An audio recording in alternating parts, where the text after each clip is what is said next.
¿Ya? Ah. Hola, buenas noches. Estamos una vez más reunidos aquí. Este es el segundo conversatorio. Anteriormente habíamos hecho uno con invitados, eran adultos autistas, pero esta vez pues quedaron muchas preguntas pendientes por resolver. Entonces estamos aquí, la doctora Carmen, bueno, preséntese. Hola, ¿qué tal? Buenas noches. Sí, soy la doctora Carmen, aquí presente y tratando de esclarecer dudas en esta ocasión que hubo del público y queremos tener esa intención, ¿no? De informar y de informar de manera correcta. Gracias, buenas noches. Buenas noches, mi nombre es Efraín Félix, de formación psicólogo y pues listo para darle a todas las dudas y el plan que tenemos. Eh, el, Tenemos algunas preguntas que ya habían quedado pendientes de la anterior, pero de igual manera, si surgen dudas, vamos a estar aquí revisando los comentarios por cualquier cosa. Pero pues vamos a ir iniciando con las que ya tenemos. Como comercial y como intro, estuvimos publicando desde la página de AMAR y desde la página de Neurodiversity, el evento que hubo en Olas Mágicas, que fue invitada a la Asociación AMAR, doctor. Sí, así es. Tuvimos la fortuna a partir del día 2 de abril. Las personas muy amablemente que acudieron a la marcha también fueron parte de la marcha, más bien de la caravana, el día 2 de abril. Nos hicieron la invitación abierta. De hecho, han estado yendo familias a ese evento que es muy divertido, donde se hacen diferentes actividades y es un rato agradable que pasan en familia y pues nos hicieron la invitación y en esta ocasión acudimos, no todos los que hubiéramos querido asistir, pero ahí estuvimos, ¿verdad? Hubo actividades de surf, fisioterapia.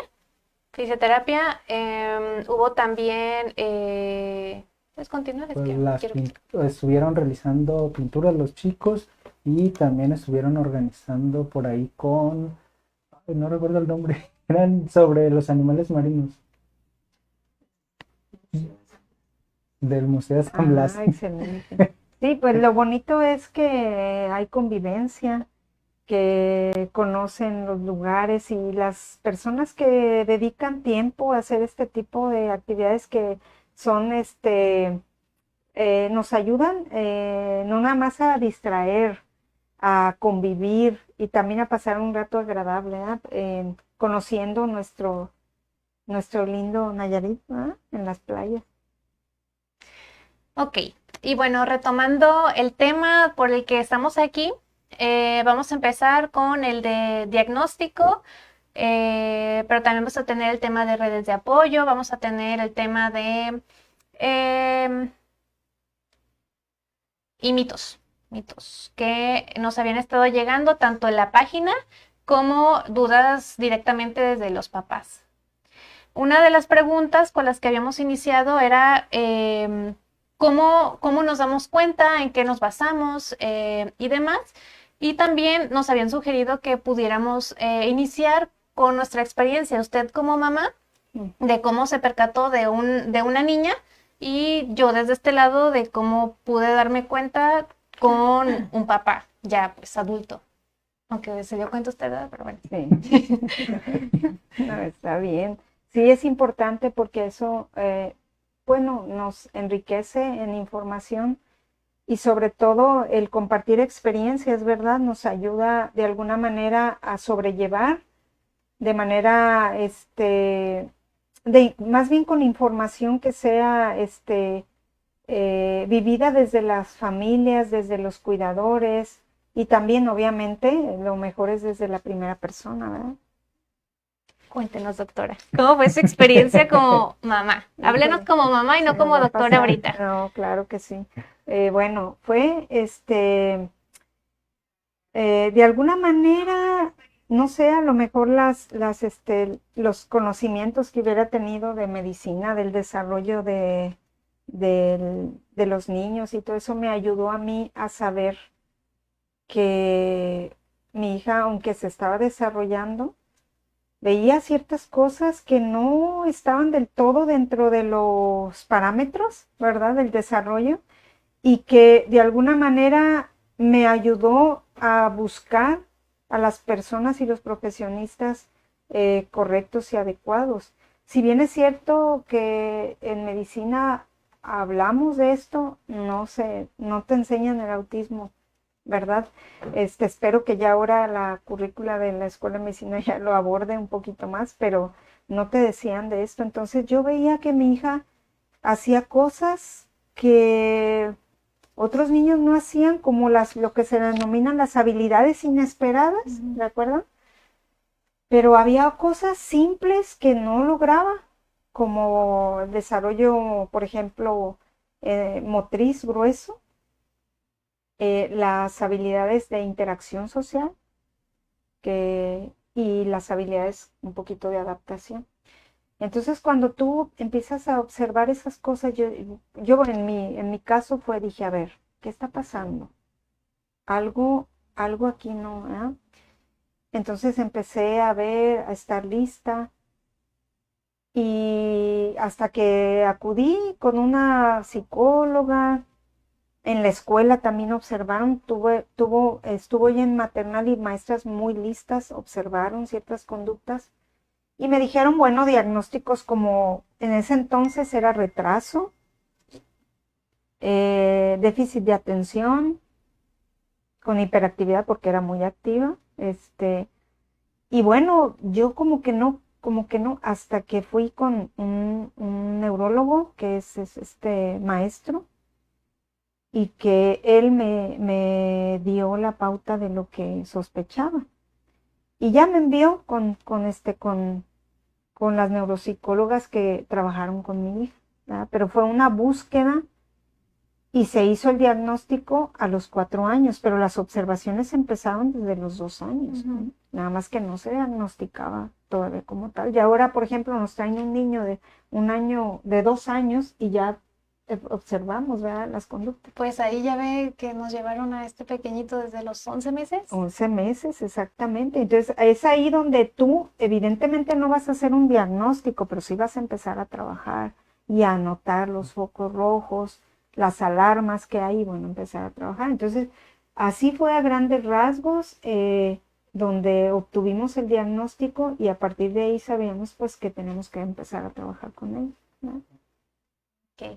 Sí, creo que aquí es importante tomar en cuenta esto que comenta, porque dice, desde los 2 años se da como el inicio o esta detección, o a lo mejor antes de todos esos signos. Sin embargo, el diagnóstico llega hasta los 4, porque más adelante vamos a abordar el tema de cuánto pueda tardar el establecer un diagnóstico. Exacto, es muy importante eso. Pregúntenme a mí, a ver, entrevístenme ahora. Ahora tú, platícanos cómo es desde la familia, desde un papá, ¿no? Tal vez, ¿no? Sí, bueno, en mi caso fue más difícil porque, como dicen en casa de herrero, cuchillo de palo. Yo ya tenía años en esto y nunca me di cuenta de que mi papá pudiera ser autista porque pues yo lo veía pues es que yo como que normalicé sus conductas, porque pues yo lo veía más como un déficit de atención con hiperactividad, porque era una persona muy olvidadiza, donde va, yo quemando a mi papá aquí, a donde va siempre se le olvida algo, me perdió un montón de veces, entonces fue así como, yo creo que mi papá es déficit de atención con hiperactividad, pero una vez sucedió que mi papá le iban a hacer una intervención, un cateterismo, y fue con la doctora más que nada como para platicar, y ya que salió, la doctora me dijo como, ¿y si tu papá es autista?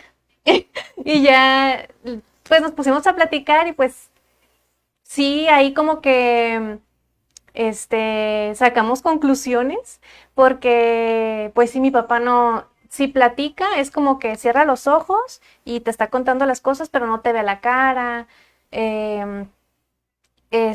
Tiene, a ver, ¿qué más? Ay, ya se me olvidó cómo es mi papá, ¿verdad? Retos sensoriales.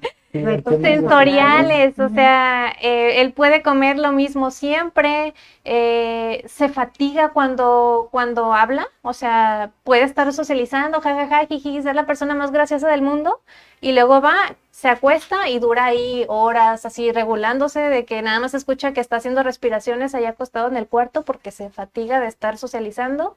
Incluso llega al punto casi de ser como un, ¿cómo se llama esto cuando casi te desmayas? Disautonomía. Disautonomía, Ujú. porque llega a mencionar de que a veces es tanta la interacción que se tiene que recostar porque es como que se le nubla la vista, ya no ve y así tal cual se tiene que recostar para volverse a reponer y otra vez seguirle. Sí. Entonces, sí le afecta mucho socialmente esto. No es una persona como muy cariñosa, es más como, mm, no sé, tiene sus maneras de expresar afecto, entonces yo también me acostumbro a eso, de que, pues él es así, pero ya hasta después que llegó el diagnóstico ya me di cuenta como de que... De hecho, es empático tu papá, pero tiene una forma diferente de Y manifestarlo. muy empático, Sí. pero con cosas muy específicas, como Ujú. animales o situaciones así como muy extremas de que ahí sí se enfoca demasiado. Em, Los antecedentes también son importantes de él en su niñez. Tiene uno, siempre cuando vas a hacer una evaluación tienes que irte a la parte de los antecedentes, ¿verdad? Cuando hay información generalmente te van a decir pues los retos a los que se enfrentaron de discriminación, de bullying, de retos sensoriales, sí, ¿verdad? si De vieron falta de interacción. el video el anterior, anterior. ahí van a salir muchas características que dijo y que ahorita se me borró el cassette de todo lo que dijo mi papá. Ah, pero algo que tengo muy presente que sucedió antier en la noche es lo que le comentaba en la mañana, Ujú. que mi papá tiene como cosas que generalmente nadie, no es como que la gente sepa. Le mandé un audio de que escuchaba como un pollo en mi patio y yo estaba así bien asustada de que estoy enloqueciendo porque escucho un pollo y ya le mandé un audio y ya me dijo, no lo escucho yo, estoy loca. Y luego ya me dijo, ah, no, ya lo escuché. Y ya me dijo, es un grillo adulto macho. Y dije, ay, ahora.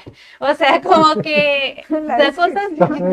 da cosas bien específicas que pues te dejan sorprendida, ¿no? De que cómo es que sabe esto. Sí, así es, por los intereses Ujú. profundos, ¿no? Hay que recordar que es una característica importante cuando tú vas a hacer un diagnóstico en un adulto. También mucho centrarte en intereses profundos, eh, intereses que van cíclicos, etcétera, ¿ah? Que Ujú. tienen que ver con esa parte. Igual, pues le seguimos dando, ya si nos acordamos de más características de las preguntas, pues los Así es. ventaneamos. Entonces pasamos a ¿en qué nos damos cuenta? ¿En qué nos basamos? Ya dijimos algunas características, hacemos observaciones clínicas, aplicamos pruebas, pero preguntaban si hay algún manual o en qué nos Ah, basamos. claro, sí. Depende, hay dos manuales internacionales, que es el DSM-5 y la CIE-11, ¿no? Son los que nos basamos, ¿verdad? Las personas, los profesionistas del área de la salud para poder emitir un diagnóstico. Hay una controversia muy grande ahorita y voy a tomar ese tema que va a dar mucho de qué hablar, lo sé, que es la parte Sí. desde el paradigma de la neurodiversidad, ¿no? En donde muchos, incluyendo Simon Baron Cohen y muchos ya profesionistas del área de la salud que son autistas y que ya están hablando de la parte pues de la neurodiversidad, ¿no? De saber que el espectro autista es una condición de vida y que ya no debería de verse como un trastorno como Ujú. tal, ¿verdad? Pero hasta ahorita todavía quienes somos profesionistas que nos dedicamos a eso, tenemos que basarnos para que sea de manera correcta, ¿ah? Porque si no van a decir que somos a lo mejor ¿cómo se dice? Charlatanes, Charlatanes. ¿no? Y que eso es lo que no queremos, ¿verdad? Ujú. Entonces, es importante esa parte de tener cuidado, de basarnos siempre, la evidencia científica es lo más importante, ¿verdad? Y también algo que contribuye mucho a la parte diagnóstica es los contextos, tanto contexto familiar, como comentaba hace un momento la doctora, o sea, ella se dio cuenta, sí, de situaciones en casa que estaban pasando, pero también el contexto escolar fue algo que favoreció mucho a esa observación, cuando también en maternal o estos maestros o estas maestras que dicen, oigan, mamá, papá, estamos observando en sus niños estas conductas, estamos observando que a lo mejor no presta atención o ante ciertos estímulos o sonidos tiende a molestarse, a irritarse o inclusive a lo mejor con olores o con gritos de los compañeros. Parte del proceso de evaluación se enriquece mucho con toda la información que pudiéramos obtener en los pequeños de contexto familiar, contexto escolar y a lo mejor ya en adultos nos pudiera aportar un poquito más el tema de contexto laboral, a lo mejor si hay alguna pareja. Claro, también la familia aporta un poco, pero ya aquí como la interacción con familia a lo mejor ya no es tan frecuente, los círculos más cercanos son los que nos pudieran dar como información más certera. Sí, fíjate que es muy importante y es muy importante mencionar los casos que pasan desapercibidos y que muchas veces tengo que decirlo como madre, puede ser que haya negación de nuestra parte también y hay que entenderlo porque no es cualquier cosa lo que estamos sospechando, ¿verdad? Es una expectativa de nuestro hijo o hija que va a cambiar, entonces nos da miedo. Y tenemos que entender esa parte a veces de que los padres van con mucho miedo y nosotros como terapeutas, como personas que nos dedicamos a la evaluación como médicos, tenemos que ser muy empáticos en esa parte, ¿no? Entender las diferentes formas de procesar y muchos padres que han llegado, lo hablo de mi experiencia propia, por ejemplo, que dicen, es que, ¿cómo no lo vi, doctora? Ahora que usted me dice, de repente vienen, y cuando ya empezamos con toda esa anamnesis que hacemos, de pruebas. Por eso hacer un diagnóstico de autismo no es hacerlo a la primera, porque tenemos que tener cuidado con el impacto que va a generar Como en 4 sesiones. ¿verdad? Es exacto. Y luego ya cuando la gente, por ejemplo, dice, doctora, es que hasta ahora que me está preguntando todo eso, estoy entendiendo cómo era el comportamiento de mi hijo y cómo yo no lo vi. Exacto, pues por eso es una evaluación con todo minuciosa, y evidentemente con todo el conocimiento que debemos tener para poder emitir un diagnóstico, ¿verdad? Lo más certero posible. Y vamos a leer los comentarios, bueno, algunos, yo no los veo con sus celulares en el... Tenemos un comentario de Mayrán Márquez. Supongo que la conoce usted porque le está agradeciendo. Dice, gracias por seguirnos retroalimentando en estos en vivos. Enhorabuena, doctora Carmen, siempre ocupada de lo que nos ocupa el tema autismo. Gracias, psicóloga Melina, por esta difusión y gracias a todos, a cada uno de los psicólogos que forman parte de AMAR. Gracias a ustedes por la confianza y por estar en este tipo de reuniones informativas, que lo que queremos es eso, ¿verdad? Generar una comunidad en la que se sientan comprendidos y que vamos a estar en la medida de nuestras posibilidades generando este tipo de información. Y lo seguimos leyendo, ustedes pongan sus comentarios por aquí. Es que se me perdió, lo tenía abierto, pero vi un comentario de que estaban compartiendo experiencias con sus niños, de que alguien había comentado que su hijo hablaba con los perros. Esto puede ser como un interés específico, ¿no? Profundo, exacto. Entonces, bueno, seguimos abordando el tema. ¿A quién recurrimos? Ay, pues sí, es bien importante. ¿A quién recurrimos? Recurrimos a personas pues que se estén preparando en el tema, tener cuidado. A veces podemos tener conocimiento, pero nos falta a veces el sentido humano de saber que estamos, decía un psiquiatra, cuando tú puedes saber todo, tener todo el conocimiento que quieras, manejar todos los mejores, pero cuando tú trabajes con un alma, es simplemente un alma. Entonces tenemos que entender esa parte de que los profesionistas nos preparamos, pero nunca debemos de dejar la parte sensible y humana, de saber que estamos trabajando con personas, con niños y que necesitan de nosotros, ¿verdad? Y vienen al conocimiento. Y a eso voy, a que debemos de tener conocimiento de lo que es el espectro autista. Y lo voy a decir abiertamente, con el perdón de quien, espero que no se ofendan. Puede haber psiquiatras y puede haber neurólogos y no saber de autismo. Y se les van a ir las personas que necesitan el apoyo. Entonces necesitamos que los profesionistas sí estemos en constante preparación, de estar preparándonos en la cuestión de los adelantos que hay, de información que ya se está dando desde primera persona, por ejemplo, el caso de adultos, y que ya comparten sus experiencias, pues eso es lo mejor que hay, ¿no? Sí, de hecho, surgieron varios adultos que se comunicaron con esta intención de que yo tengo sospechas a partir de que estuve viendo el conversatorio de que, ay, es que yo me comporto así o que se identificaron. Entonces también uno de ellos hizo esta pregunta de cómo podía abordar la situación en donde él ya se considera parte, pero aún no tiene un diagnóstico y cómo puede hacérselo saber a las demás personas para que haya como un trato pues diferente o basado en lo que él, lo que él necesita. Pues aquí es más que nada lo que él está necesitando, porque a lo mejor hay personas que quieren pasar desapercibidos y no hacer saber que tienen un diagnóstico, pero en este caso él sí está necesitando de que las demás personas se enteren.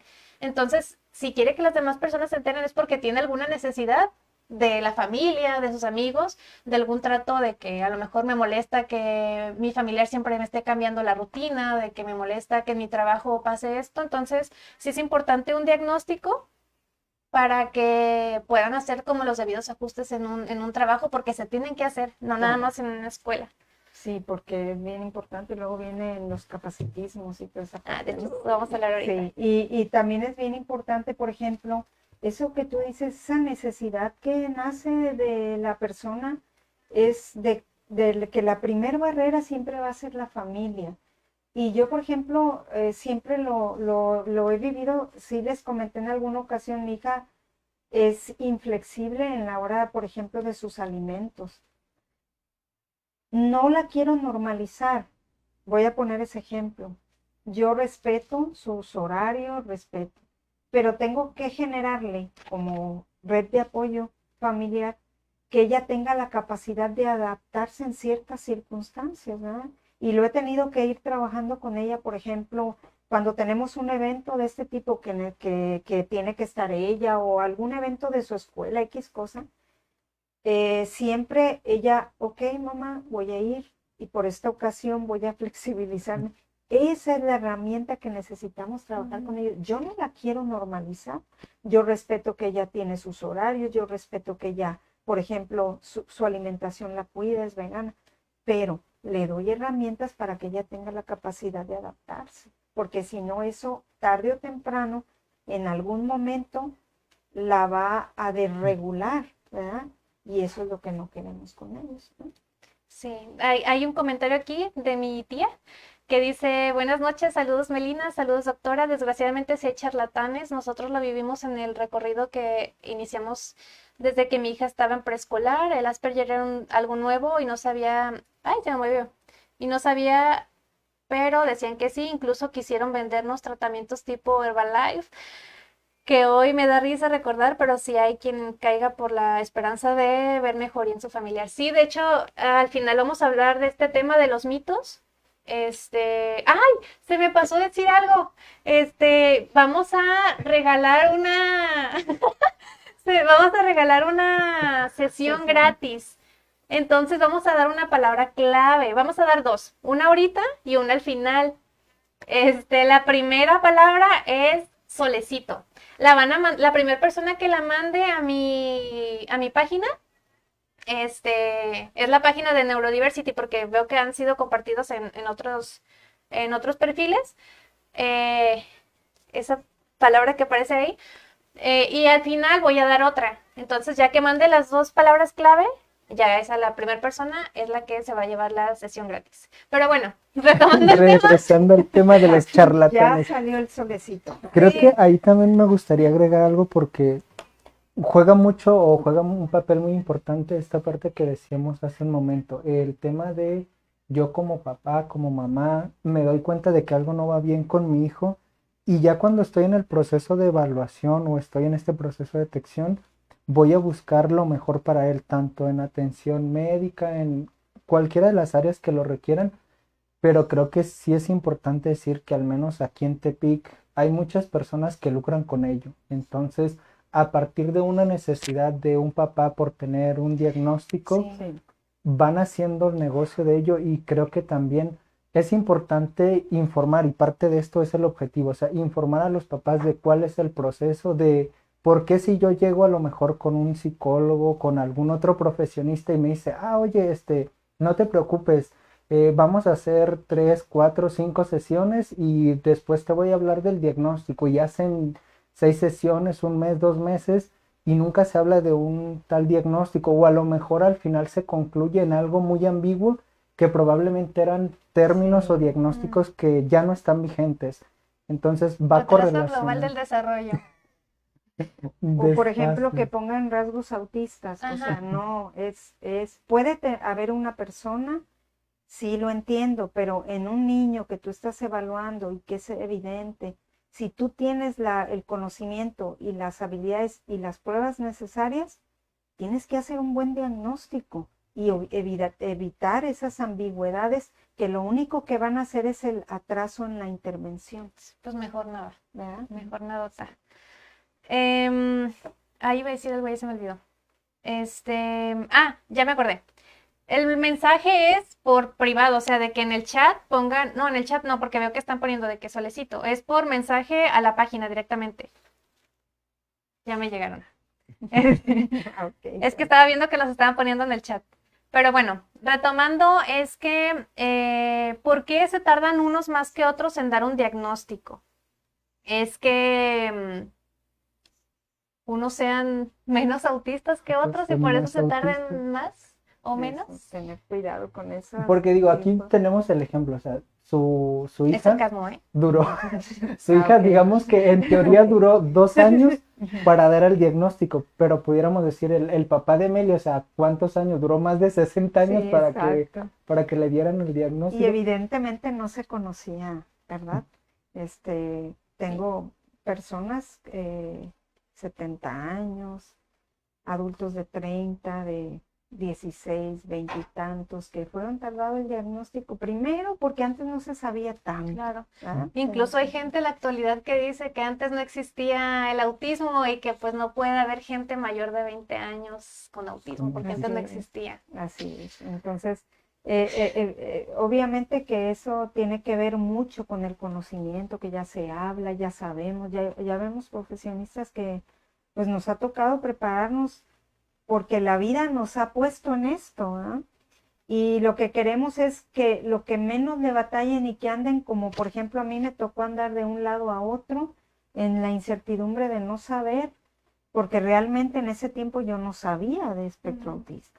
Entonces es bien triste porque te angustia saber y no saber a qué te estás enfrentando, ¿verdad? De ahí parte toda esa etapa del duelo que todos vivimos ante una pérdida de una expectativa y pues tiene mucho que ver con eso. Entonces, el hecho de que se tarde actualmente es porque realmente no hay el conocimiento, ¿verdad? Pero también nosotros tenemos que ser cuidadosos. ¿En qué aspecto? En que cuando tú evalúas, dice, es que voy con el neurólogo y me hace en un día. Ok, está bien, es respetable, él es un clínico preparado. Pero nosotros tenemos un protocolo de evaluación. Si estamos hablando de niños, tenemos primero que situarlo en una escala de desarrollo para saber el niño qué logra, qué no logra, sus habilidades, qué tenemos que trabajar, etc. Pruebas de tamizaje, pruebas específicas, evaluar si hay más bien la inteligencia o el área cognitiva, evaluar qué tiene que ver con funciones ejecutivas, con atención, memoria, etcétera. Pero también tenemos que evaluar el perfil sensorial, que es muy importante y que muchos de los profesionistas no lo toman en cuenta. ¿Pero por qué? Porque muchas de las conductas de un niño que presenta pueden ser derivadas de ese trastorno de procesamiento sensorial y arriba del 90% va trastorno de procesamiento sensorial, ya lo vivimos nosotros cada rato en lo que hacemos, ¿no? Entonces hay que tener cuidado. ¿Por qué nos tardamos? Obviamente porque tenemos que hacer la observación clínica, la calificación de las pruebas, sustentar cuál es nuestra conocimiento clínico en una persona. Y volvemos a lo mismo, estamos hablando de personas, niños, adolescentes, adultos, que debemos de ser sumamente cuidadosos y profesionales, éticos, etcétera. Y también esta parte que menciona mi tía, que también muchas veces puede ser más extenso porque las primeras sesiones puede ser más como escuchar a los papás, que a veces van más con la necesidad de ser escuchados, con el miedo de que es que mi hijo está haciendo esto y no sé cómo detenerlo, o me da miedo que la escuela pase tal cosa. Entonces a veces van más como en esta parte. Y ya después se van dando la interacción con el niño o la persona, porque pues generalmente son niños, pero siempre puede haber un diagnóstico a cualquier edad, ¿verdad? Esto ya depende igual de las edades. A veces cuando son adultos ya es un poco más fácil o más rápido de hacer un diagnóstico a cuando son pequeñitos, pero pues sí, también depende de esta parte. Félix, ¿sí vas a Y decir que algo? aquí con esto de los pequeños, diríamos o consideraríamos la edad de a partir de 3 años, pudiéramos hablar de un diagnóstico de TEA o un posible Sí, trastorno del espectro eso es autista. bien importante que dices, porque la edad tenemos que ver, bueno, nosotros podemos decir, no voy a dar un diagnóstico definitivo hasta que cumpla los 3 años de edad. Por la experiencia que podemos tener, ya podemos decir cuando un niño tiene características muy, muy evidentes, claro, a los 2 años, claro que sí, antes de hemos tenido niños pequeños que realmente tienen características muy evidentes, Sí. ¿verdad? Pero tenemos que ser cuidadosos, observar, intervenir, es decir, con la estimulación temprana, saber que hay que desarrollar habilidades y ya una vez que tengamos la edad, pues ya hacemos el diagnóstico. Tampoco Sí. tenemos prisa, pero lo más importante aquí es que tú estás hablando con los padres, les estás diciendo que hay que intervenir y que ya la observación nos va a dar todas las herramientas para emitir un diagnóstico está definitivo. preparando. Exacto. Sareli, qué bueno que esto que compartes dice que gracias a esta información va a llevar a su hijo de 31 años a un diagnóstico por lo que está escuchando. Oh, qué bonito. Eso, cuando suceden esas cosas, bueno, entiendes que lo que haces es bueno, correcto, ¿verdad? Cuando te dice alguien que a mí me sirvió el diagnóstico, ahora me entiendo, ahora sé que por qué mis conductas, Sí. por qué de repente me tengo que desconectar, por qué necesito recargar la pila, etcétera, ¿no? Que simplemente son manifestaciones de una diversidad de cerebro que procesa diferente.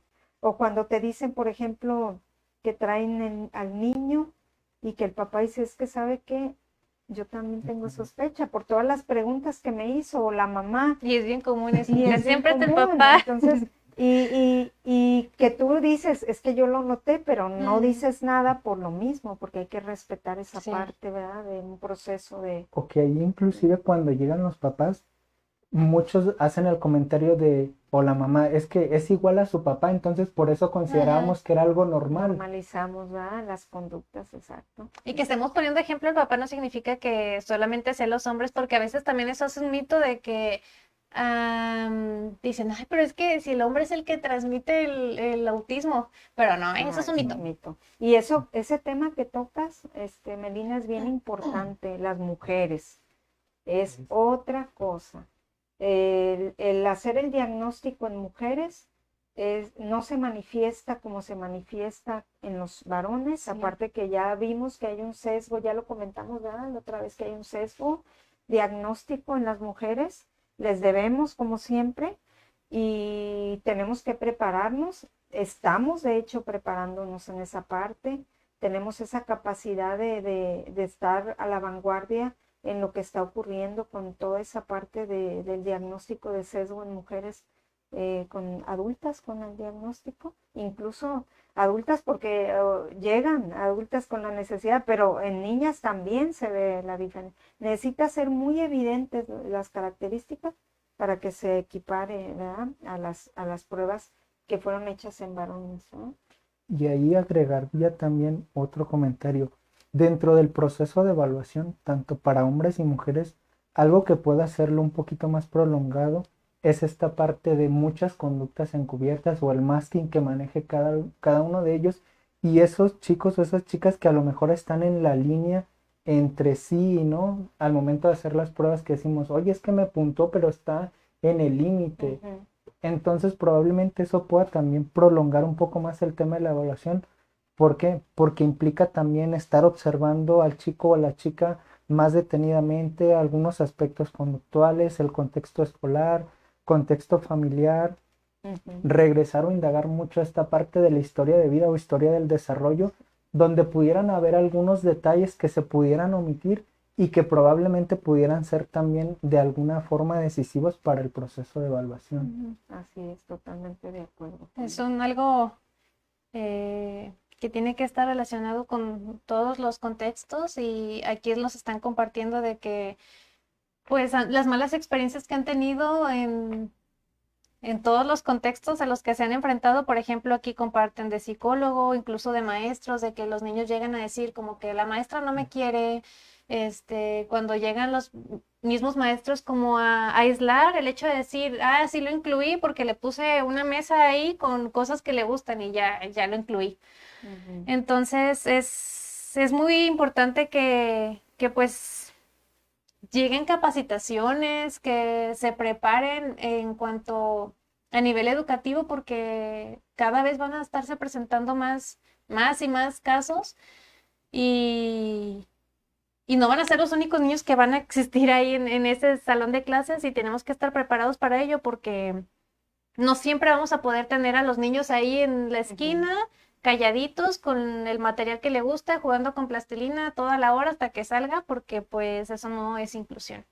Así es. Y aquí corte comercial. No, vamos, creo que me gustaría hacer una invitación para todos los maestros, para todas las personas frente a grupo. Creo que es importante sumar esfuerzos. Yo sé que tener 10, 20 o más niños es algo que va a generar un reto, pero también si a eso dicen, ay, es que me agregan a un niño autista, me agregan 2 niños autistas, creo que es importante hacer redes o hacer mucho comunidad, hacer equipo con el psicólogo del niño, con el terapeuta, con la mamá, con el papá, con la familia, inclusive las escuelas, por ejemplo, que tienen USAER o algún otro equipo de trabajo, coordinarse para entre todos trabajar en pro de un niño, que a lo mejor sí, como comentan, va a ser ese niño que está ahorita en la escuela, pero después van a llegar más. Y qué mejor que tener toda esta preparación, tener este material, esa información que de alguna manera pueda beneficiar, y créanme que eso es algo que les quita la carga de trabajo para algunos maestros, y que también para los papás y para el demás equipo es algo reconfortante el decir, oye, voy a ir o voy a escoger esta escuela porque ahí yo sé que ya tuvieron un niño autista y al menos ya saben qué es el autismo, ya están concientizados y también buscan la forma de estarse capacitando o estarse como el actualizando. profe José Luis, lo quiero mucho. Sí. Saludo especial para él. Es Manuel Altamirano, ¿verdad? Sí. De la Creo cantera. que sí, en la cantera. Sí, que acudió, ¿verdad? Sí, es un maestro muy comprometido, dedicado, sí. Y sí, hay muchos maestros y muchos que se comprometen, que se ponen la camiseta, que buscan. Hay una frase que maneja mucho Barry Payson, que es el del modelo CERTS, el de Seres Humanos Únicos, y el escritor del libro Seres Humanos Únicos, y que dice que la observación que tú hagas de un niño es bien importante para generar esas ayudas y esos, él lo menciona como apoyos transaccionales o bidireccionales, que no es otra cosa más que la observación. Entonces, date la tarea, maestro, de observar a tu niño qué está pasando. Y recuerden también que muchas de las conductas son retos sensoriales y que tenemos que entenderlo, no que sea un niño agresivo, sino que él está presentando retos y su forma de manifestar, de comunicar, posiblemente sea de esa manera, ¿eh? Entonces hay que tener cuidado con esa parte. Pero bueno, vamos a mover esto un poquito para no dormirlos. Sí, A ver, no se duerman. Félix, ¿qué es una red de apoyo? Ahorita que lo mencionas. Que es una red de apoyo, el conjunto de personas a tu alrededor que puedan ser amigos, inclusive pueden ser familiares, o puede ser también de tu lugar donde vives, tus vecinos, de la colonia. Todas estas personas pudieran fungir como una red de apoyo, que son personas que puedan ayudarte en algún momento o en alguna situación que lo requieras. Y porque es importante que exista una red de apoyo con los papás, principalmente que el papá cuente con una red de apoyo. Porque es importante, wow, porque el padre tiene que estar bien para su hijo, su hija. Los padres tienen que estar bien, ¿cómo se dice? Fortalecidos emocionalmente, pero también en conocimiento para que conozcan a su hijo y entiendan el porqué de las conductas. Ha pasado, por ejemplo, y nos ha pasado en los diferentes contextos en los que nos desenvolvemos nosotros, Gracias, Nidia. que de repente los niños lloran. Y ustedes saben, porque han trabajado, que hay muchos niños que les cuesta la adaptación. Uh-huh. Y el padre bien preocupado porque está llorando. Y bien ¿Qué le están preocupado porque haciendo? ¿qué le están haciendo a mi hijo? No, entiendan que un niño autista posiblemente esa dificultad de adaptarse es porque lugares nuevos le cuestan, personas nuevas, o porque haya más de una o dos personas. Pero eso no significa que el terapeuta le esté pegando o esté haciendo algo indebido. Simplemente él tiene que adaptarse y no va a pasar nada. Lo va a hacer con el tiempo. A eso se debe a que tengamos esa capacidad. Más bien, eso es importante para tenerlo como conocimiento y no pensar que está pasando algo indebido, ¿no? Eso es un proceso que hemos visto en muchos de nuestros niños y que tenemos de repente que explicarle a los papás porque sí les cuesta mucho trabajo. Y algo que a mí se me hace muy padre ahorita que comenté yo, nos ha tocado ver cuando varias mamás se reúnen o coinciden para las citas, para las sesiones, y que de alguna manera entre ellas mismas hacen esta retro de, no te preocupes, deja a tu niño. O sea, yo entiendo que lo que está haciendo es para autorregularse, o a lo mejor lo está buscando porque es algo que le llamó la atención, y se permiten como un poco esa interacción, y también de alguna manera creo que es como un poco de calma o de tranquilidad el decir, alguien, o sea, me entiende un poquito de lo que yo vivo. Estamos en lo mismo, en sintonía. Sí, También quería compartir de una investigación que hice cuando estaba en la universidad, que era sobre la resiliencia con familias con un miembro con el espectro autista, y la conclusión arrojó de que qué era lo que necesitaban las familias principalmente para esta resiliencia. O sea, aparte de una red de apoyo, ¿qué más podía necesitar? Que principalmente salió el tema económico. O sea, es bien importante el tema económico, y a lo mejor la red de apoyo pues no te va a decir como de que, ay, sí, yo soy tu red, toma 1,000 pesos, pero a lo mejor sí tu red te puede cuidar a tu hijo, lo que tú trabajas. Tu red de apoyo te puede ayudar de alguna manera a esta parte económica, no necesariamente como dándote el dinero, pero a lo mejor sí con ayuda o de alguna otra forma. También estaba el hecho de la atención extra con profesionales, de que no nada más es que ya sé el diagnóstico y bueno, ni modo. Pues entonces es ir a terapia, la familia también, el núcleo familiar tiene que ir a terapia porque esto llega a influir también en la dinámica familiar de qué voy a hacer, porque ahora todos tenemos que comer a esta hora o nos tenemos que adaptar a ciertas circunstancias. Bueno, pues también llega a afectar en esta parte, incluso a los hijos. No me acuerdo cuántas familias era, porque ya tiene rato, pero de todas las que tenían hijos, todos resultaron los hijos con este sentimiento de responsabilidad hacia el hermano, de que siento que lo tengo que cuidar, o que mis papás me hacen que yo haga esto por él, que yo lo cuide, que lo esté checando, y entonces ya traen esta carga que a veces cumplen como un papel de papás, Protector, ¿no? entonces que se toman un papel que no deberían y ahí está una carga emocional que pues tendrían que estarlo trabajando en terapia. Y bueno, Ojo con eso, porque sí se da mucho. Damos responsabilidades a, ¿verdad? No nada más desde la familia, fíjate, ese tema es muy importante. A veces resulta que en la escuela hay dos hermanos y los maestros recurren al hermano para que lo ayude y Sí. eso hay que tener cuidado. A mí me pasó con mi hija la más grande, estaban en la escuela y cuando mi hija tenía una crisis le llamaban a su hermana. Yo no me daba cuenta hasta que una vez una mamá me platicó y entonces yo hablé con los maestros y le dije, no maestra, cuando mi hija tiene crisis, hábleme a mí, pero a mí, porque realmente mi hija la más grande se enseñó a sobreproteger a su hermano. Y entonces toman una responsabilidad y posteriormente tienes tú que meterlos a terapia también. sí. En los comentarios, que no los veo leyendo comentarios, dicen que, a ver, mijo, tú sí le sabes.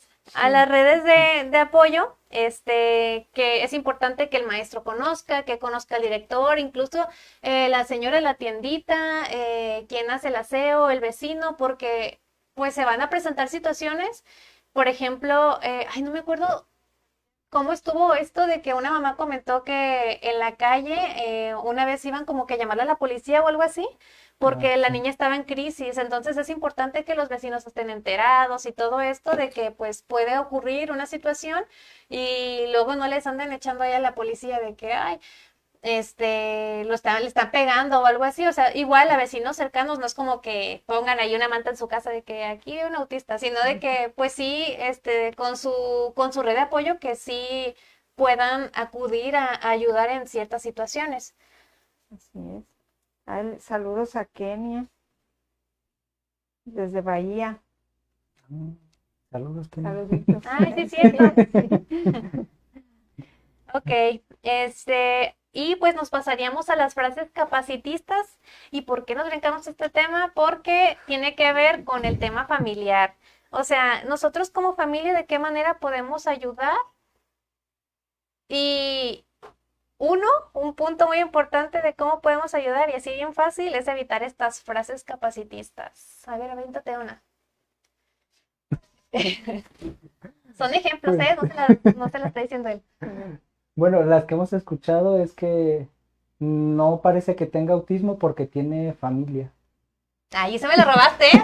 Eso me lo robó porque yo le comentaba que mi papá había salido con alguien y le comentó que tenía un diagnóstico y la mujer esta, no sé si por querer quedar bien o no sé, le dijo, ay, pero ni pareces autista, tienes familia y luego eres bien inteligente. O sea, Así él en es. ningún momento dijo que tenía discapacidad intelectual o algo así, él dijo que tenía diagnóstico de autismo. Sí. No dijo nada más, pero bueno, la gente como que sí dices autismo y es, Sí. pero ni se te nota. Así Discapacidad es. Y intelectual. eso a veces, eso que acabas de decir, es importante también para hacer el diagnóstico en jóvenes, porque de repente consideran que el autismo es algo malo, algo que está muy discapacitante, etcétera, ¿no? Ujú. Entonces, esa relación les da miedo. Y yo les dije, y tienes que explicarles cómo es el espectro, tienes que explicar el por qué y que no tengan miedo, ¿no? Y que finalmente siempre vamos a estar al pendiente de las habilidades de cada individuo, ¿no? Hay que tener cuidado con esa parte. ¿Conoce una frase capacitista, doctora? Pues muchas, pero ahorita se me fueron. ¿O qué es el capacitismo? A ver. Dígame. Es precisamente tiene que ver con que a la persona le estás diciendo que no es, que no parece, que no puede, etcétera, ¿no? Entonces tiene que ver con por ejemplo, que le digas, es que no puede hacer eso porque es Es autista. como discriminar, Como ¿no? discriminar, exactamente. Y es lo que menos queremos, ¿verdad? Ujú. Porque estamos buscando la inclusión, la no discriminación, la no exclusión, y lo hacemos. Y a veces puede pasar que lo hacemos inconscientemente. O con la también, intención O- de quedar bien, de quedar bien. de, ay, pero todos tenemos algo de Sí, autistas. ay, sí, sí, sí. Ay, claro Sí. que no, ¿eh? Claro que no. O sea, puede tener características así de que conductas. hoy no tuve ganas de salir, ay, ya, soy autista o algo así, ¿no? O Sí, sea, no. tener cuidado con Es eso, como ¿eh? estar minimizando todo lo que él está sintiendo y lo que tiene que enmascarar para que llegues tú y le digas, ay, pero si yo también tengo algo de Sí. autista, no. Frases así de políticos, de personas importantes Ay, que lo han no, dicho, no, que lo sí. han dicho y que es doloroso Lo voy a para, buscar, lo voy a buscar. da coraje, o sea, realmente no se vale, ¿verdad? Y creo que ahí también entra mucho dentro Ya del capacitismo esta parte de apropiarse de la discapacidad de la otra persona. ¿En qué sentido? En decir, es que como él es autista no puede hacer esto, entonces yo lo voy a hacer por él. Ujú.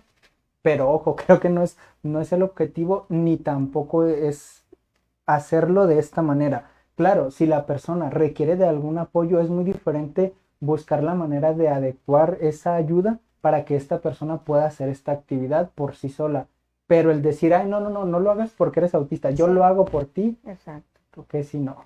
Porque recuerden que necesitamos la autonomía, ¿verdad? Y entonces, cuando tú haces eso, lo único, aparte de estar subestimando a la persona, ¿no? Sí, ya me encontré la publicación. Ahí viene. Es de el de El Salvador que puso.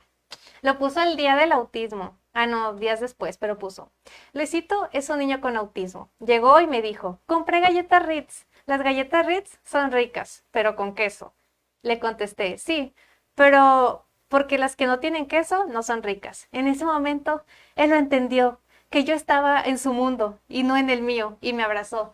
Ay, no, decir que alguien está en su mundo es de lo peor. No sé cómo alguien dejó que subiera esta publicación porque está, pues es discriminar, o sea, el hecho de decir, ay, es que ellos están en su mundo y el que yo dijera que me gustan las Ritz, ya soy la mejor Entré a persona su del mundo, mundo sí. y ya Ujú. entiendo el autismo, para nada. Y es parte de lo que tenemos que educar, ¿verdad? Reeducar a las personas, porque eso se decía, acuérdense, hace unos años, ustedes tal vez cuando empezamos a investigar de esto, eso decían en tu mundo, en su Ujú. mundo, ¿ah? Entonces tenemos que nosotros ya quitar desde la perspectiva de que se hable en primera persona, eso nos ayuda mucho, de que ya hay muchas personas que lo están hablando, lo dicen.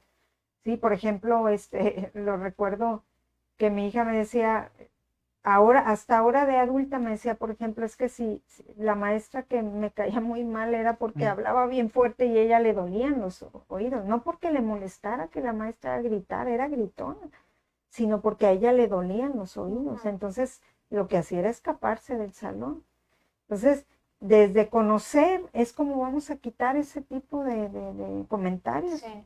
que ya nos duelen, sí nos duelen porque nosotros, pues, estamos toda esta parte de trabajar con el autismo, de estar en pro, de hablar, pero eso habla de que necesitamos hablar más para que la gente, para que lleguen a las personas, Si ¿no? les han dicho alguna de estas frases o otras, ahí las pueden dejar en los comentarios. Está también la parte de no romantizar el autismo porque muchas veces te, a veces como que hasta se fuerzan a creer que, a verlo de esta manera. Una mamá me compartió una vez de que sus amigas le comentaron que esto era, que su hijo era un premio porque ella era la más paciente y que Dios se lo mandó por ser tan paciente. Eso, o sea, Ay, no, hizo sí, un sentimiento todavía más de culpa a la mamá claro.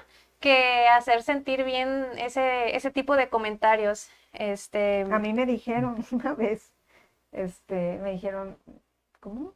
Dios manda a quien puede sacarlos adelante, cosas Ajá, así, ¿no? de que yo no pudiera, Sí, o sea, no, pues no, tienes que, no se trata de eso. Está bien, hay que respetar, ¿verdad? A lo mejor lo quisieron decir como una Como palabra de apoyo, sí. aliento o algo, pero ujú, sí Y hay es que que tener cuidado en con eso eso. giran las frases capacitistas, o bueno, algunas de ellas van enfocadas una a tratar de hacer sentir mejor a las personas que viven cerca de alguien autista, la familia, y a veces en ese querer hacer sentir bien a alguien, pues terminan generando estas sensaciones o estas incomodidades. Pero ojo, si ustedes alguna vez por querer hacer sentir bien a alguien han dicho alguna de estas frases, se entiende cuando lo hacemos desde el desconocimiento, que no lo hicimos con dolo, pero si yo ya entendí que es una frase capacitista o que estoy discriminando o a lo mejor estoy haciendo sentir mal a una mamá o algún papá, pues sí los invitaría a dejar de hacerlo y cambiarlo por algún otro tipo de comportamiento.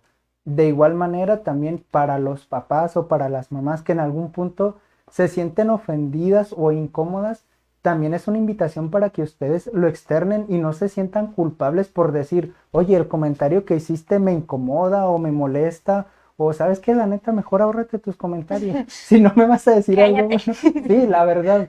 Entonces, digo, es parte de y cuidar ambos sentidos. O sea, las frases capacitistas pueden ir en el sentido de dolo o pueden ir en este sentido de querer hacer a alguien sentir mejor y pues terminamos regándola más. Pero lo bueno que ya lo estamos platicando y ya nos estamos dando cuenta de qué palabras o frases nos tenemos que evitar. Saludos a Ita, a Gio, Covarrubias, a Ay, Nikita. es mi hermano. ¿Sí? Sí. Ay, con razón dijo algo bueno. Sí, y es bien importante también, por ejemplo, el no infantilizar también. Ah, Esa parte Sí. también tenemos que, y como profesionistas, sí o no, es un reto porque a veces podemos hablar de una manera y a mí me ha pasado, no sé ustedes, recapitulas donde dices, a ver, no es así, ¿ah? Es que son niños. Me está hablando de alguien que tiene 30 y tantos años, no es un niño. Sí, pero piensa como, pero no es un niño. O sea, tenemos que hablar de que es un adulto o Sí. el hecho de que, ay, es que son angelitos y no. Así es, tener cuidado con esa parte, ¿no? Y bueno, ya. Ya nos liberamos con las frases capacitistas y nos vamos a, dice Rodrigo, el famoso son angelitos, podría ser un ejemplo de frases capacitistas. Justamente, Rodrigo, te nos atrasaste. Pero sí, eso de son angelitos, no, evítelo, por favor. Entonces, nos pasamos a los mitos y verdades que nos habían enviado algunas y una de ellas era la desparasitación, era el oxalato, evitar oxalato, el hongo cándida y ¿qué otro? las dietas libres de gluten y Las dietas. ¿Qué nos pueden decir? De cloro, ¿verdad? los hipocloritos de sodio. A ver, échele, doctora. Sí, alguien, no es un nombre. ¿Alguien de aquí? Alguien alguna vez, hace algunos años, hará unos 10 años de ese comentario, me hablaron para pedirme mi opinión como médico. Y me decían que había un investigador que decía que el autismo era producido por un parásito, que quitas la parasitosis y el autismo se cura. Y yo le dije, bueno, dame dónde está la evidencia científica que realmente él sabe, que él considera que es un parásito. Yo así soy, le digo, es difícil que crea, no sé. Entonces me dice, pues ya lo inscribí al protocolo, ok, pues me dices, ¿verdad? Yo nunca estuve de acuerdo.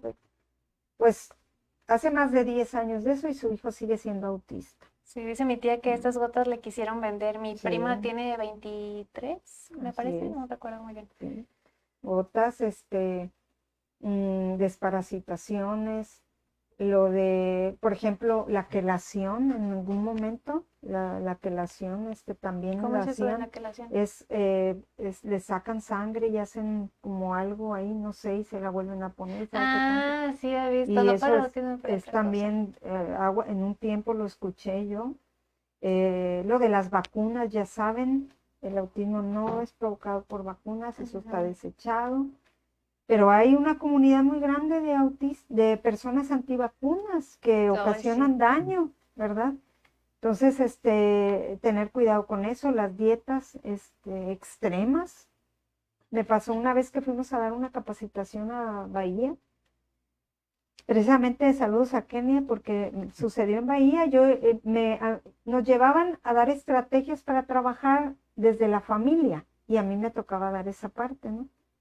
Entonces estaban los padres todos ahí y ya llego, nos presentaron las maestras y todo.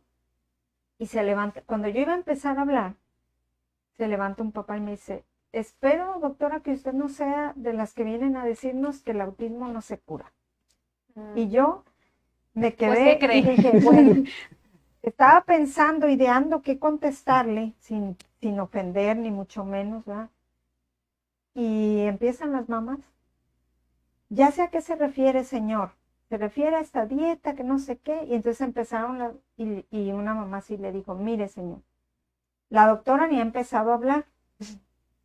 Nosotras todas ya hicimos esa dieta a la que usted se refiere y nuestros hijos, ¿verdad? Sí. Entonces déjela que nos diga, porque ella nos viene a enseñar cómo trabajar y cómo entender a nuestros hijos. Y entonces se sentó el señor y ya no dijo nada. Entonces yo, de alguna manera dije, bueno, ya no tuve que, ¿verdad? Porque a veces puedes entrar en una dinámica que a mí no me agrada, ¿verdad? Y entonces las mismas madres se encargaron de decirle al señor, pues que no era todo eso, sino que eran también estrategias. Y ellas mismas se encargaron de esa parte. Entonces, sí tener cuidado con eso. Someten a los niños a dietas estrictas, rigurosas. Yo les digo que sus hijos coman lo más sano posible. Eviten si azúcares, si su hijo trae una condición, ¿verdad? Extra, pues hay que tener cuidado. Si es alérgico, por ejemplo, a las harinas, qué sé yo, enfermedad de Crohn, porque acuérdese que muchas veces el autismo no va solo, va acompañado. Entonces ahí sí tener cuidado, los conservadores, los colorantes exagerados, tener cuidado con esa parte, los azúcares, tener cuidado. Aquí están comentando la Jacqueline Aceves. Dice, a mí me llegaron a decir que todo era por la comida, que todo se relacionaba a la forma de la alimentación y cambiándola a una más saludable se le quitaría. La hija de la doctora Carmen es vegana y come lo más saludable posible y ahí está. Ella Aquí está, lee, y de veintitantos años. por ejemplo, yo con ellas siempre he tratado de darles a mis 3 hijas, ¿verdad? Tengo 3 hijas, lo más sano posible, pero ella de un tiempo para acá quiso ser vegana. Uh-huh. Ella lee etiquetas que si tiene jarabe de maíz, que si no sé qué, que no, y mi hija sigue siendo la misma. Uh-huh. Y tiene ya más de 6 años siendo autista.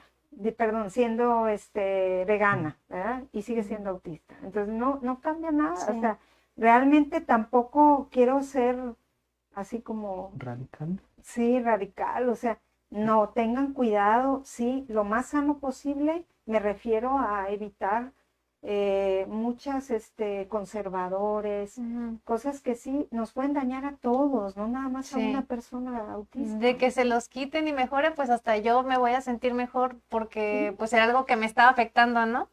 También mi tía comenta que cuando le hicieron todos los exámenes en el IMSS, el mismo doctor que las atendió los mandó con una persona que les vendiera licuados y vitaminas para curarla. Sí. En el Tristemente se presta a esas cosas, ¿verdad? Que son poco éticas y que debemos de tener cuidado. Por eso es importante informar a la población. Yo no digo, por ejemplo, que si su hijo tiene una enfermedad de Crohn intestinal, bueno, pues hay que hacer lo que se tenga que hacer para evitar, ¿verdad? Uh-huh. Que esté presentando cuadros diarreicos por intolerancia, etcétera. Claro que sí. Que hay una conexión, neuronas con intestinos y todo eso, sí la hay y tenemos que tener cuidado, pero eso es en todos, no nada más en nuestro hijo o nuestra hija autista. Tiene mucho que ver la forma en que la familia maneja la información y es por eso que debe de haber una red de apoyo, que las familias todos estén informados, porque en la investigación que hice tenía mucho que ver la influencia de la familia, los pensamientos, el cómo veían el autismo y cómo hacían que el niño viviera la condición. El hecho de verlo como una enfermedad, pues hace que se sufra todo esto de estarlo llevando y exponiendo a diversas situaciones que más que curar, los están como afectando esto de que está comentando de que les saca la sangre y se las vuelven a Sí, meter y es que... traumatizante aparte, ¿no? De por sí un niño con eh, está sometido a más visitas médicas, a exámenes, a esto, y es traumatizante para ellos, entonces tenemos que ser cuidadosos en esa parte, ¿verdad? Dice Domi Covarrubias Burgos. Saludos al mejor psicólogo que conozco, Efraín Félix. Ahí tú también comenta algo de mí. Gracias, Domi. La verdad sí. Ah, Ok. bueno, está bien. Bueno, Se acabó. ok. Había visto, mencionando lo del otro de los mitos, era el del hongo cándida. Había visto de que este hongo generaba oxalato y que el oxalato hacía que se sintiera como dolor, como pequeñas, así lo explicaba la mujer esta, de que pequeñas navajitas abajo de la piel y que por eso los niños caminaban de puntas. Oh, Dios mío. Bueno, ok. Y eso pues obviamente no, o sea, el caminar de puntas, el aletear, el rechazar texturas no tiene nada que ver el oxalato, sino un tema sensorial. Así es. Dice José Luis Barbosa Díaz, un afectuoso saludo y aprovecho para comentar que circulan en redes videos que mencionan que pueden curar el autismo. Hay que tener cuidado tanto de dónde proviene la información, así como de conocer sobre el autismo. Si hay algún comentario al respecto de que mi hija o hijo se curó, es el resultado de un mal diagnóstico. Es Ajá. correcto. De un mal diagnóstico, también que se pudo haber hecho el diagnóstico mal y que posteriormente dijeron, se curó mágicamente, ¿no? Ajá. Ya no tiene autismo. O definitivamente hay niños que se intervienen desde edades muy tempranas que desarrollan habilidades, pero eso no significa que se les quite el autismo, ¿no? Eso es muy claro. Es una condición para toda la vida, recuerden. Y la meta es precisamente desarrollar habilidades para que ellos tengan adaptación a los diferentes contextos y nada más, sin la intención de normalizar las conductas, ¿verdad? Eso que quede bien. Estamos casi por terminar, no sé si tengan alguna otra duda antes de culminar. Y también recordarles que falta la segunda palabra clave, pero antes es de mencionar que este mes, no nada más es el mes del orgullo LGBT, sino también es el mes del orgullo autista, es el día 18 de junio. Entonces, pues bien orgullosos, tanto LGBT como autismo. Entonces, ese recordatorio. Y la segunda palabra es Chan, chan, chan, chan. Luisa 3. Son nombres de mis perros. Ok. Paola menciona, no sé si ya lo mencionaron, pero nunca falta la persona que piensa que por tener autismo obligatoriamente debe tener tratamiento médico. Claro, es correcto. Siempre hay que tener mucho cuidado con esa parte. No estamos en contra de la medicación, al contrario, cuando es necesaria hay que utilizarla, ¿sí? De hecho, ha sucedido que hay padres que cuando tú mencionas la posibilidad de que se requiera una medicación por los retos que pueda presentar el niño y porque necesitamos trabajar a la par. Recuerden que, nuevamente lo digo, el autismo no va solo. Puede venir con epilepsia, con comorbilidades que se tienen que tratar farmacológicamente, pero eso no significa que todos requieran, ¿verdad? Las ansiedades, las depresiones también se tienen que tratar médicamente y tenemos que estar abiertos a esa posibilidad, ¿no? De que se pueda, y no se molesten los papás porque lo que buscamos es el bienestar, ¿no? Y dentro de ese tema también nos encontramos el lado opuesto donde dicen, pues yo ya le doy medicamento, pero no lo llevo a terapia, pero no le Así doy es. atención o no trabajo en casa, entonces creo que es como un 50-50. Sí, el medicamento cumple su función fisiológica, pero también el chico requiere de ese desarrollo de habilidades que va a lograr por medio de la estimulación o la atención que se le brinde. Entonces, ambos a la par es como se lograría a lo mejor ese desarrollo de habilidades o esos cambios significativos. Así es. Y mencionar si les gustaría abordar algún tema en específico para la siguiente, a qué personas les gustaría que se invitaran, alguien en específico, o si hacer la misma dinámica trayendo a invitados autistas para seguir abordando los temas. Fortaleciendo, ¿no?, la parte de primera persona. Ujú. Mujeres, Y en lo que sí. si lo comentan, aquí Victoria puso psoriasis. Psoriasis, sí, es una condición, una enfermedad, pues, de la piel y que puede ser también comorbilidad. Saludos, Paula. Y también, por ejemplo, la enfermedades de la piel es muy común encontrar neurodermatitis en personas también autistas. Eso es muy común y bueno, la psoriasis no sé qué tan común sea, no tengo el dato específico, pero como cualquier otra persona, puede haber una comorbilidad, entonces sí es importante. Ok. Tienes razón. Tenemos a la ganadora.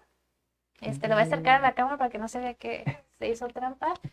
Es Nikita Suárez. Aquí está el mensaje. Ay, ¿sí se ve? Como youtuber así. Ay, ¿así? Ahí está. Así. Okay. Ahí está. Muy bien. Y bueno. Ay, mi papá se acaba de conectar, ya nos vamos. Saludos. Saludos, don Salvador. Nikita, me mandas mensaje para ponernos de acuerdo para tu sesión y pues estaremos al pendiente de si quieren que se haga la misma dinámica con los adultos o, ay, también mi hermana, ya, adiós. O algún otro tema. Aquí nos comentaba Fabio Ugalde que maestro sombra o estrategias para las escuelas. Para los maestros, un tema que les gustaría abordar. Esa puede ser una opción. Ya si surgen y se van repitiendo, pues vamos a ir tomando en cuenta que igual planeamos seguirle. Entonces estaremos ahí atentos a sus sugerencias. No sé si quieren agregar algo. Le estaba comentando hace rato antes de empezar que vi una frase que me gustó de un doctor que es Stephen Cho, es autista, y él afirma, dice, si tú has conocido a una persona autista, solo has conocido a una persona autista. Y lo que tenemos que hacer es personalizar los apoyos. ¿Y a qué voy con eso? Que se me vinieron a la mente una serie de niños, niñas, adultos, jóvenes que hemos tenido, en los cuales dicen, es que yo he tenido autistas alumnos y no es así. Tener cuidado con eso, maestros, porque realmente se tiene que personalizar y debemos de entender que no es la misma una persona que otra y que el hecho de que tengan la condición o que estén diagnosticados no significa que van a actuar iguales o que van a ser iguales, ¿verdad? O que van a presentar las mismas habilidades o los mismos retos, ¿verdad? Cada uno es propio y tenemos que pensar en función de eso. Félix, bueno, no, olvídalo, ignóralo. No es cierto, es que voy a leer un comentario de Mónica. Dice, invitar a la Secretaría de Educación y saber qué plan existe actualmente en los centros educativos para la enseñanza de niños autistas, qué porcentaje de maestros tienen capacitados en el tema. Ok, no creo que quieran dar esa información, sí, pero trataremos de tener a alguien de distintas áreas, de tanto educativas como de derechos, como... Sí. Y ahorita que dices eso, voy a hacer un paréntesis de una situación, no voy a decir nombres por respeto, pero no se vale que de repente la secretaría tenga la autoridad para aceptar o no a un maestro sombra o a un monitor. Cuando tú observas la necesidad, por lo que sea, por que necesita habilidades, porque necesita ayuda o porque se necesita salvaguardar la integridad de un niño, tiene que aceptarlo. No, dijeron que porque no había un reglamento que sustente la necesidad. No se trata de eso, la figura de monitor está sustentada. Y qué mal que a capricho de autoridades se decida sobre la integridad y el apoyo que debe recibir una persona, un niño, etc. Entonces, no se vale, pero bueno, estamos en la lucha, vamos a seguir trabajando para que esto sea, ni siquiera lo iba a pagar la Secretaría, porque nos toca cubrirlo a los padres, la mayoría de las veces. Entonces no tienen por qué negarle, porque es un apoyo, una ayuda bidireccional y transaccional, ¿verdad? Pero argumentaron que es porque la persona tenía muchas habilidades. Ok, sí, tiene muchas habilidades, pero estábamos hablando de su integridad. Entonces creo que esa parte, ojalá las autoridades en algún momento entiendan la importancia del trabajo que realizamos y de que si es necesario se tiene que autorizar. Comenta José Luis Barbosa, dice, lo mejor para nosotros maestros de educación especial, ¿es el maestro José Luis? O sea, sí, ¿verdad? Pero ¿es el maestro que yo me refiero? Sí es, qué bueno que está aquí. Saludos, maestro, qué gusto. Es acercarnos a sus terapeutas para coordinar una atención de calidad, así como podemos tener más estrategias para nuestra intervención. Así debería de ser, de verdad que sí, pero ojalá que todos fueran así. Monse Lara, falta muchísima educación y capacitación para los niños especiales. Muy bien, Félix, ahora sí, es tu momento. ¿Tienes algo que agregar? No, yo solo quiero decir que aunado a esto que comentan de los monitores, también a veces se solicita a las mamás que ellas funjan como monitoras. Entonces, creo que eso también genera un reto, pues para la rutina que tenga mamá en casa o papá que tenga en casa. Sin embargo, también a veces se vuelve contraproducente tener a mamá en la escuela con el niño para que cubra esta jornada, para que haga estas adecuaciones. Y posteriormente a la jornada, el rol de mamá en casa, pues también para el niño genera a lo mejor este conflicto de, oye mamá, pues te veo en la casa, te veo en la escuela, o sea, ¿qué rol juegas? O también, pues a veces están hartos los niños y dicen, ya mamá, no te quiero ver. Sale contraproducente el ver a la mamá y porque ya sabe que en la casa, cuando lloro, mi mamá me va a dar la comida, no sé, y entonces aquí en la escuela, pues ya está mi mamá aquí, pues entonces me voy a poner a llorar para que sepa que no voy a querer hacer cierta dinámica, o entonces por eso a veces es mejor recomendar un maestro sombra pues extra que no sea la mamá, o algún, incluso han llevado prestadores de servicio a nosotros y los hemos capacitado para que sepan cómo abordar las situaciones dentro del contexto escolar. Así es, se debe de tener cuidado porque un monitor o un maestro sombra debe estar capacitado. Dice Ángel Méndez, inviten a... Y no dijo nada. ¿A quién?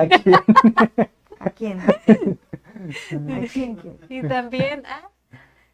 Ok. Dice, ay, borró el mensaje Fabi. O lo borró o ya no me salen, pero ya no me salen. Pero tenías razón. Pero bueno, ya lo borraste, ya no supe qué fue exactamente lo que dijiste, pero tenías razón. De que perdiendo autoridad o algo así.